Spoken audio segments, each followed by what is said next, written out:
Good morning. This is so exciting. We are here on International Self-Care Day, which just happens to be Courage to Caregivers' second annual day of giving. And we're here to celebrate caregivers, meaning you.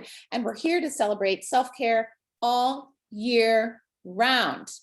So first of all, I'm Kristi. I am the founder and executive director for Courage to Caregivers, a nonprofit that's located here in Cleveland, Ohio. Yet we serve caregivers from coast to coast, and we have the mission to provide hope, support, and courage to caregivers and loved ones of those living with mental illness.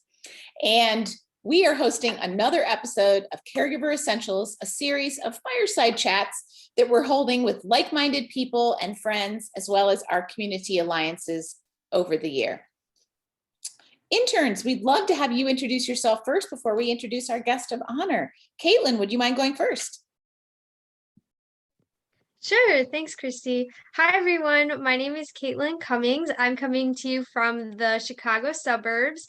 I will be a senior at Albion College in Michigan next fall, and I'm studying political science with a concentration in public service and public policy. So that was my big motivation for getting involved with Courage to Caregivers this summer. I wanted to learn more about how nonprofit works, what types of nonprofit management, kind of the day-to-day operations of a nonprofit organization. So I am this year's development intern, and I've had such a great time working with everyone at the organization.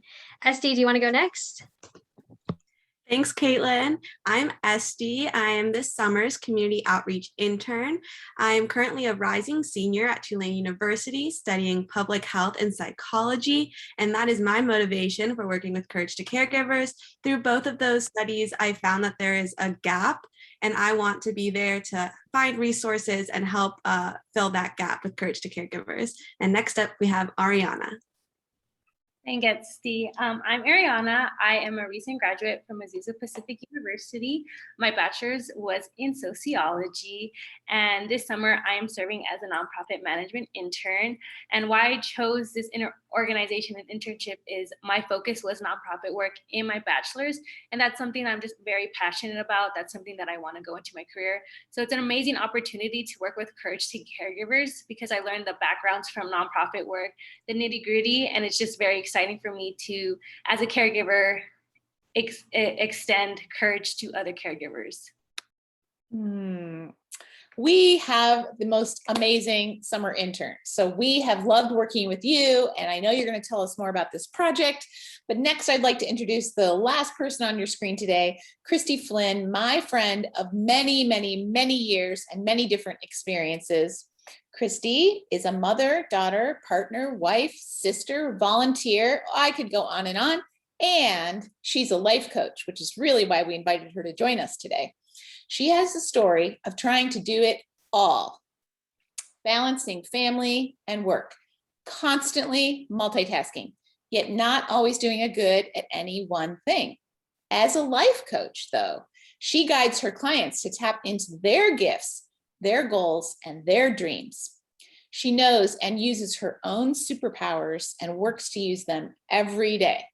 When she's not coaching as part of Inspirata coaching, she can be found swimming with her friends in the pool or the sea, tending to her garden or traveling. Kristi, what did I leave out? Thank you, Kristi. You didn't leave much out, actually. I am excited to be here, and I am thankful that we're going to have this conversation today about self-care and launching into sustaining self-care.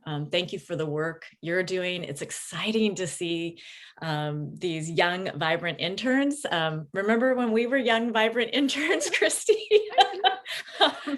So yeah, no, I'm excited, and thank you for that lovely introduction. Well, we're so glad to have you here. I just couldn't think of anyone better to help us to say what's next after this fabulous 24-day self-care challenge. So that's what today's all about, folks. So I already told you today's International Self-Care Day. It's that day across the globe where everyone is focusing on self-care, which really means your health and well-being. After all, we are all caregivers, every one of us. You out there, all of us on this screen, we're all carers. If we don't take care of ourselves, What good will we be to those that need us and count on us and that we're there to support? It's the old oxygen mask mantra. If you don't put on your oxygen mask first, what good will you be to those around you? We believe in it 1000%. It's also our second annual day of giving. So it's a great day for us to celebrate self-care, taking care of yourself. And after all, Courage to Caregivers is here to support you, the caregiver, in all of your caregiving. So let's get at it. Interns, can you tell us, what was this whole 24-day self-care challenge even all about? I think it looks like Caitlin's going to tee us up and tell us about what was it like to work together on this collaborative project. Tell us quickly. Yes, thanks. So working together was such a great way for us to get to know each other. I love that we got to do the project together. They're easy to incorporate in your life. So we really focused on making sure that you could do this regularly and keep these habits going even after the challenge is over. So we had such a good time creating Instagram posts and brainstorming together, and it was just a really great experience overall. Sounds really fun. I can't wait to see what today unfolds like. So Estee, tell us, what did you learn from all of this? What I learned from our self-care challenge was really different activities I could do that took maybe not even 5 minutes. And it just set me up for a good rest of the day.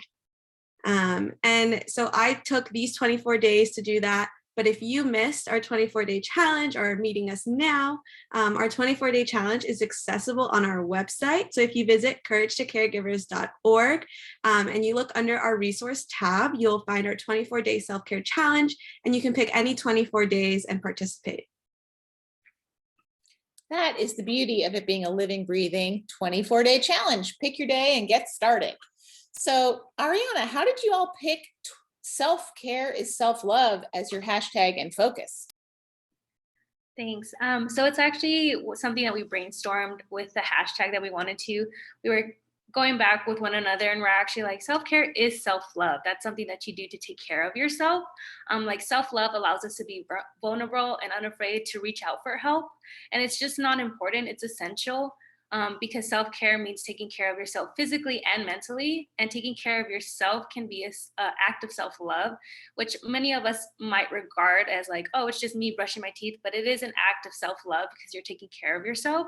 And if you're able to take care of yourself and love yourself, then you'll be able to present and have more loving into your caregiving. So taking care of yourself is very, very much important in order to reciprocate that love and caring into your caregiving. So that's something that we wanted to focus on, that self-care is self-love, that they go hand in hand into your caregiving.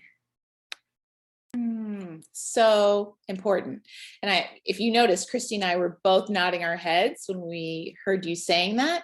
I do think of you all as collegiate caregivers, and Arianna, I know that you've cared for family members as well. Of course, Kristi and I are both family caregivers as well. We know that it is essential to love yourself first before you can love others. It's so, so important. And there's so many components to that. I'm so glad you picked that hashtag for the self-care challenge. So why are we hosting this YouTube Live again? To help you all realize self-care takes practice. You're investing in yourself. You are investing in yourself to be the strongest, healthiest, best version of yourself to put out into the world, to be the very best caregiver that you can be for all of those people that you provide care to. So I think our first question is coming from Estee, and we're going to get a little personal today. So I hope everyone's okay with that. Estee, let's get started.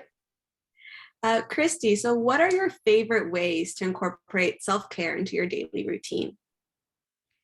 That is a great question, Estee. I try and keep it simple, and I get really intentional about it. And so one of the things that makes me really intentional is I put it on my calendar. I'm still a person, I mean, I've got my Google Calendar, but I also have a big day planner because I'm a list maker, and I find the act of writing it down on something is really important for me. So whether, and we're talking, whether it's my exercise routine, whether it's time with a friend, whether we're meeting up and taking a walk, or just getting on the phone and talking, or maybe it's a reminder that I want to hydrate a little better or something like that. I just get really intentional. And I write it down. Sometimes I even do a Post-it note on the mirror, right? I mean, I just do these little things, but I also make it simple. I don't make it a gigantic task for myself. And I have found that doing those little things for me add up to success. And I think it's easy for anybody after this 24 days, you're going to be able to pick and choose after all these tips that have been out there, right? That have been in your social media feed or now living on the website. You're going to get to pick and choose. So, write down what's going to work for you and get really intentional about it. I love that. That could be one of our mantras. So intentional, scheduling it, putting it on your calendar, and keeping it micro. You will hear us talk about micro self-care and micro joy all day long. I love that we align. We align in a lot of ways, but that's for sure one of them. Great, great question, Arianna. I think Arianna has a great follow-up question. Yes, thank you. Kristi, how do you commit yourself daily? So that is, that's kind of a big question. And I'm going to step back a little bit and provide some context of how I got to committing myself daily. Little personal story here. I lost my dad in 2007. And, at that point I had just turned 40, and it was so devastating and so shocking. It was this big kind of earthquake in my world that I woke up kind of and was like, life is precious, and I needed to get with it. I felt like life was going by really fast. I had young children and I was just caught up in this cycle. And as an oldest daughter, I was, concerned about my father and his health. And then he passed away, and then taking care of my mom. And I was running myself ragged. Right. And so that informed me of like, okay, what are my values in life? Right. And it wasn't instantaneous. It was a lot of hard work, but I have committed, I figured out what's important to me, my friendships, my family, my work, my philanthropy, my volunteer. And so when you're clear about what drives you, what, where your joy is, what's your values, what's important to you, then you figure out the how am I going to do that? Right. And so for me, it's exercise, it's connection with friends. And it's also remembering that you're worthy. You are worthy of taking care of yourself. Kristi alluded to it before, of the old oxygen mask mantra, or fill your cup so that you can fill others, right? I mean, you've got to take care of yourself. And so I commit myself daily by remembering I'm worth it. And if I'm going to lead the best life I can, then I need to commit to the things that make me happy and healthy, both physically and emotionally, and that feed my soul. So I just dig deep. It's been work to get there, and also realize my why. And once I know that, and I have it printed out, I'm a big person, like I said, I talked about a Post-it note on the mirror. I post my values in a very private space, right? But I look at those a lot. And so that gets me back to committing, right? Just centering on I'm worthy, and that if I take care of myself, I can take care of others. It sounds a lot like self-love, doesn't it, ladies? By saying I'm worthy, our loved ones, the people we care for, are worthy of our care. Yes. We are as worthy of the same love and care that we give out in the world. Oh, what a beautiful answer. You definitely bring excellent insight. I can imagine with your coaching clients, starting with your values is a great place to start. Estee, what's the next question for Kristi? So Kristi, how can those who participated in this challenge or those who will soon start our challenge continue to incorporate self-care and make it a habit? So I'm going to be honest, staying motivated can be tough, right? I mean, there are just days when you're not feeling it. You know, you can wake up having not slept well, you can have allergies going, you can have something stressful going on emotionally, or, you know, all these things. So I think it's a combination of, again, keeping it simple, providing yourself some grace, right? I mean, if you're gonna, like, every day you're not going to tick every box, right? But if you can keep it simple and, you know, like, so I try and exercise about 4 to 5 times a week, right? And if I wake up and I know that my body is not going to do well that day, for me, swimming is a big deal. I'm a swimmer. So I swim 3 to 4, maybe 5 times a week. There are days I wake up and it's not happening. So I don't get down on that. Instead, I substitute. I go in and say, okay, well, I'm going to go outside. I'm going to go outside, take a short walk, and then I'm going to feel good about that. Right. So I think it's, again, giving yourself some grace, being intentional and keeping it simple, writing it down. So when at the end of the day, if you go back and you're like, oh, well, I didn't get my workout in, but I did go and take a good walk, or at least I went outside and, you know, did some deep breathing for a while. I mean, count those things, right? I mean, I'm using exercise as an example. Or let's say you were going to, I know part of the 24-day self-care challenge was on the financial end as well. So maybe you were trying to save a little bit at the end of the week. And let's say that didn't work out this week, right? That's all right. Just say, okay, well, understand why it didn't work, and then move forward into the next week or the next day with, like, okay, this is what I'm going to do to correct whatever didn't happen. So self-reflection is really important for those things. And then some grace, writing it down, and also have an accountability buddy, right? Have that friend that, you know, maybe you're going to kind of do some stuff together in terms of self-care and self-love. Have that accountability buddy when you're like, you know, you need to bounce something off of, that type of thing. I coach on having a personal resilience team, and we'll kind of talk about that later on, but having those team members around you, your friend group, accountability buddies, that's a really good way to stay motivated as well. Those are all definitely excellent ideas to set yourself up for creating good habits. And I love that we're going to talk more about your resilience team, because ultimately that's what this is all about, right? You showing grace to yourself, giving it a shot. If it doesn't work the first time, don't give up. Right. We're going to try again. And I love that you alluded to, sometimes when we're doing hard things and creating new habits, it is hard and we may not succeed the first time. So don't give up. I love that. Caitlin, what's your question? Kind of building on that kind of habit formation and into the motivation that you started talking about. What's your question next?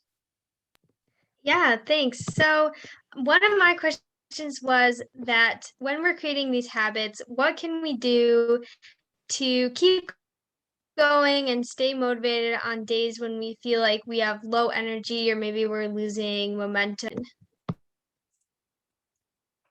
Well, I think that, again, it goes back to why, right? Like, why?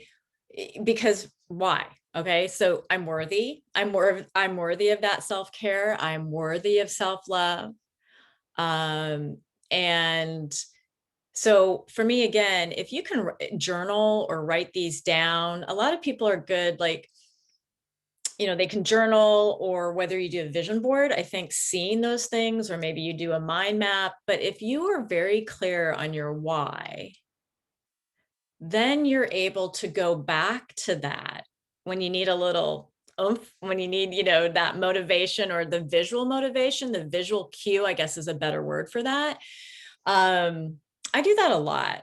Like when I'm just not feeling it, I have a board that I'll pull out, and it has, the things that are important to me in my life. And I look at that, and it will cue me forward. And so I think going back to that, I also find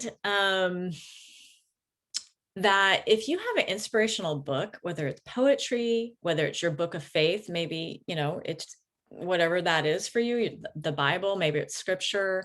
For me right now, a book I'm really into is Abby Wambach's Wolf Pack, because she talks about leadership. And I think we're all leaders in our own way.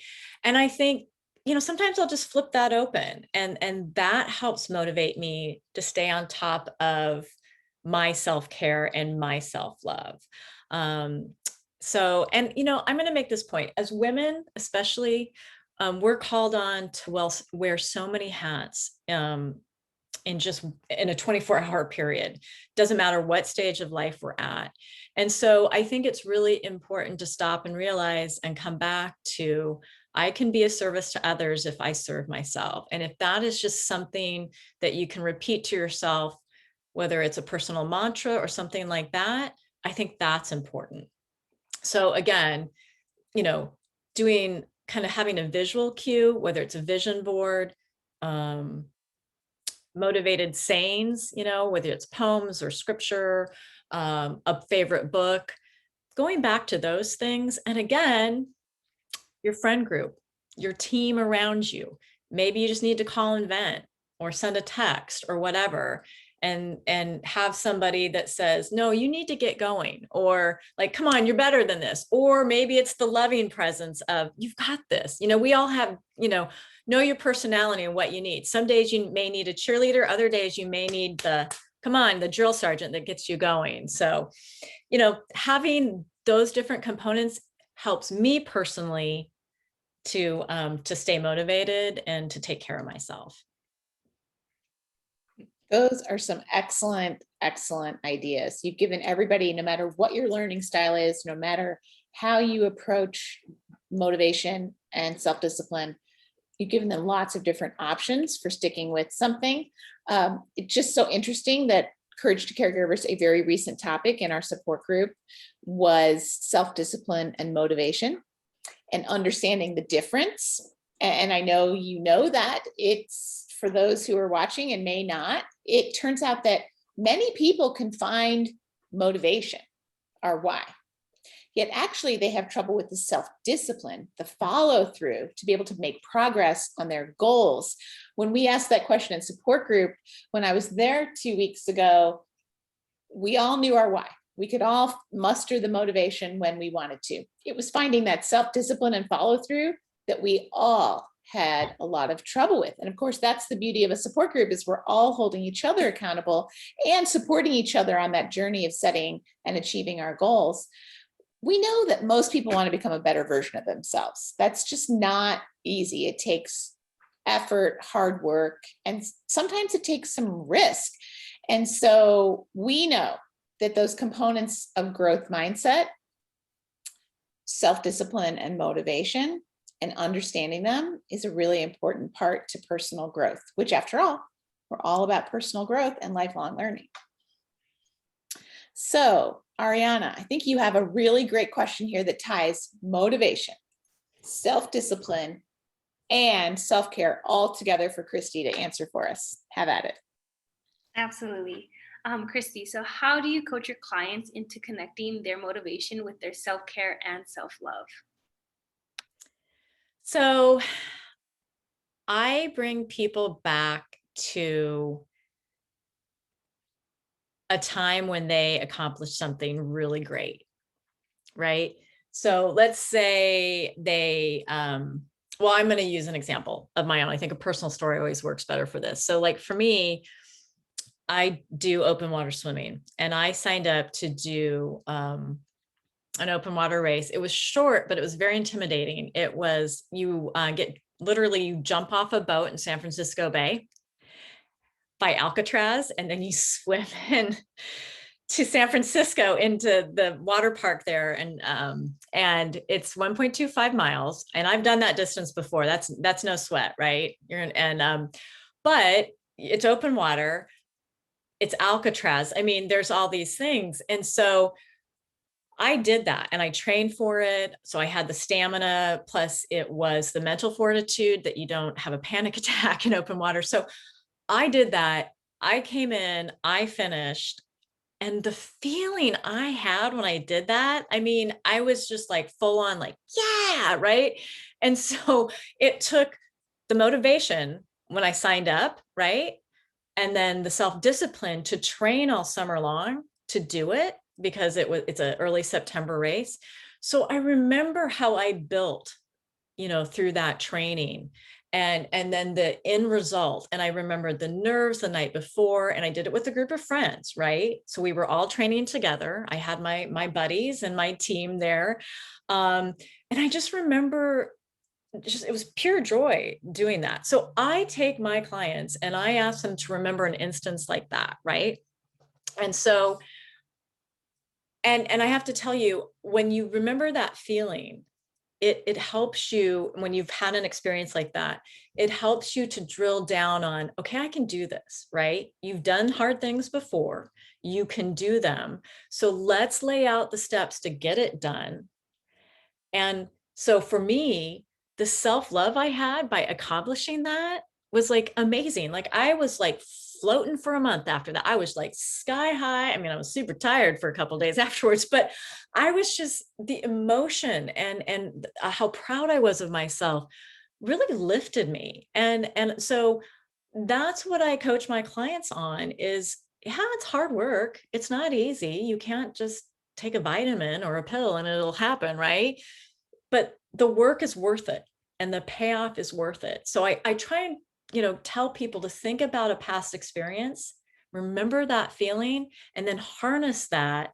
And then we do measurable, easy steps, not easy steps, but measurable bite-sized chunks to get to the end result. Does that make sense? Did I answer the question? Yes, that's amazing. And a follow-up question is, how do you coach your clients to have self-discipline with their self-care, making sure they keep those promises to themselves? So again, I like accountability. That's a big thing. So whether you have hired a coach to do that, like me, or you ask somebody on what I call your team, or a family member or a good friend, I think that when you say it out loud and proclaim it and you've put it out there, you also need somebody to check in with you, right? And I think that is a key way to help kind of seal your promise to yourself. That's great, because after all, that's what it is, right? Self-love is reminding yourself over and over and over again, you're worthy. And then we all need someone to help us on those hard days. Ladies, those were some great questions. We're going to switch gears a little bit and talk about healthy boundaries as self-care. We love to talk about healthy boundaries at Courage to Caregivers, and I know you do too. And so I think Estee has our next question. I do. So on your website, which I encourage everyone to check out, it's inspiratacoaching.com. You state that you have multiple different types of clients, one of them being highly capable women who need to set boundaries between work and home. So bringing this back to Courage to Caregivers, where we think of self-care as having good boundaries with our loved ones, do you have any tips for our caregivers who are trying to create some balance in their lives? Oh my gosh, this is such an important topic. And having been a caregiver, or continuing to be a caregiver myself, boundaries are critical to self-care and self-love. So, and I've been on this journey myself. So this is almost really raw for me in a lot of ways. So you have to realize and figure out what you can control and what you cannot control, right? You need to know your strengths and your weaknesses. You need to be able to ask for help and accept help, right? It's really hard. A lot of times we just want to put everything on our shoulders, and just keep on going. Well, no one likes that. That's so unhealthy. That is not self-care. That is not self-love. So you also need to learn to let some things just kind of roll off your back. While it's fine to be vulnerable, and I encourage people to be vulnerable, you also have to have at certain times, if a loved one or the person you're caring for is acting out or isn't going well, you have to just remember it's really not about you, right? You have to just be able to let that wash away. And another key thing is you have to learn to say no without guilt. That is a big boundary setting thing, is learning when and where to say no. And so, these are boundaries that can be set, we can talk about these techniques, whether it's in caregiving, between work and home, things like that. But those are the key ones right there for me. So important. I think we could do a whole nother video series just on healthy boundaries and caregiving, no matter your age or your relationship of care. But I appreciate you tying that back to self-care in that regard. And you've given us some really great mantras today, that's for sure. Our last question for you today, it comes from Caitlin, and we think of ourselves as caregiver coaches at Courage to Caregivers as well. So we are working to empower those we support in accomplishing their goals for personal growth. Caitlin, what is your question for Kristi? Yeah, so I was wondering, one of the many ways your philosophy aligns with Courage to Caregivers is the importance of having a support team as a caregiver. So how can we enlist the support of our support system to stay accountable to our goals and practices, especially as we're trying to kind of incorporate these new habits and transfer them to sustain long term? Yeah, great question. Great question. So one of the things that I coach on is I've called it your personal resilience team. So, I'm a fan of football. So I kind of characterized it by your starting lineup, your coaching staff, and your support squad. So your starting lineup are people in your life that, I have kind of different categories. So, and these can be this is where your accountability buddies come in as you're instituting self-care. So again, I have who's your truth teller? And that's kind of my term, but who's just going to shoot it to you straight, right? Like when you need feedback or accountability, they're going to go, they're going to shoot it to you straight with love from the heart, right? But really, no BS. Then there is kind of your listener, right? Who is a great listener? Who just will listen to you? Maybe you're upset, maybe you're ranting, maybe you're crying. So who's a great listener? Who is the person you call in the middle of the night? Your middle of the night gal or your middle of the night guy, that there's an emergency and you need somebody, whatever it is, who's that person, right? So those are a few of the positions there. And so these come in as caregivers. As a caregiver, you need these people on your team, right? Because, as a caregiver, we never know what life is going to throw at us any given time. And so these are important people to have, not only in your caregiving world, but as you set up new habits, right? Now, on your coaching staff, I think of the coaching staff as, a person like me. It could be your pastor. It could be a mentor. It could be a a counselor, somebody like that.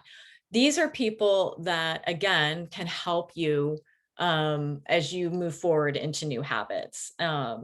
And this is, I'm talking lifelong, right? Like this is something you should always have around you. And people may come and go on your team. That's okay. That's how life flows, right?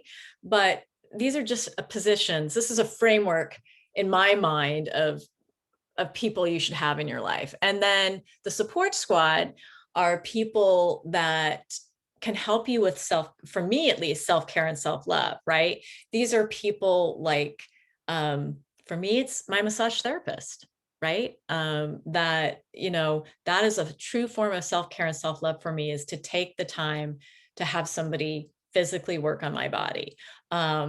It's also for me, well, back to the coaching staff, I have my own coach, right? That's really important for me. Helps me stay accountable on different things. Back to the support squad, it can be, it can be on the business side of things in your life. It can be your accountant, your financial planner, things like that. Those are really important things. Like if you're trying to be more financially healthy, so to speak, having, and actually a lot of accountants and a lot of financial planners put great info out on the web, just to find great tips. So again, that's part of the support squad. So I think as a caregiver, if you can kind of think about who's on your team, and again, ask for help, ask for that help. You need that. That is self-care. That is self-love. The other thing about, I always reiterate with a personal resilience team, is you can ask for help, but also be part of somebody else's resilience team, right? Reciprocate, give that help back. Yes, you're caregiving, but you can help somebody else in another part of your life. And oh my gosh, I think we've all had this experience, but when you're helping somebody, and it could be small, it could be listening, it could be texting back, it could be, helping with an errand or whatever, the joy you get from that is amazing, right? It's just amazing. So think about it in terms of that. And I think in the caregiving world, having that support system and then reciprocating, it's so beneficial.